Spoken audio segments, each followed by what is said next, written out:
வணக்கம். யாரும் எதிர்பார்க்காத அளவிற்கு ஒரு மெகா கூட்டணியை அமைக்கும் தாவேக தலைவர் நடிகர் விஜய். அரண்டு போய் நிற்கும் திராவிட கட்சிகள்.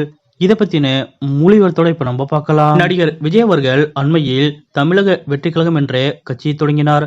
அதன் மூலம் மக்களுக்கு பல்வேறு நலத்திட்டங்களை செய்து வரும் நிலையில் தனது குறிக்கோளாக 2026 தேர்தலை நோக்கி தற்போது தனது கட்சியை தயார்படுத்தி வருகிறார் விஜய் அவர்கள். இந்த நிலையில் தாவேக தலைவர் விஜய் அவர்கள் 2026 சட்டமன்ற தேர்தலில் யாருடன் கூட்டணி அமைப்பார் என அனைவரும் எதிர்பார்ப்பில் உள்ளனர். இப்படிப்பட்ட நிலையில் ஒரு புதிய தகவல் கசிந்துள்ளது.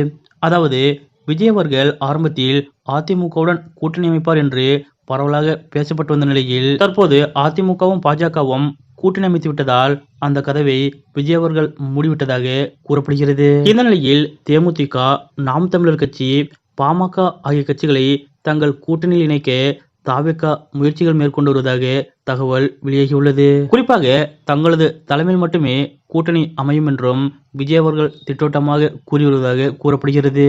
காரணம், தற்போது விஜயின் தமிழக வெற்றி கழகம் கட்சிக்கு 20% அதிகமான வாக்குகள் இருப்பதாக கருத்து கணிப்பு முடிவுகளில் தெரிவிக்கப்பட்டு வருகிறது. இந்த நிலையில் ஆகஸ்ட் மாதம் முதல் விஜய் அவர்கள் தமிழகம் முழுவதும் சுற்றுப்பயணம் மேற்கொள்ள உள்ளார். அந்த வகையில் தமிழக வெற்றி கழகம் கட்சிக்கு மேலும் மக்கள் ஆதரவு பெருகும் என்று எதிர்பார்க்கப்படுகிறது.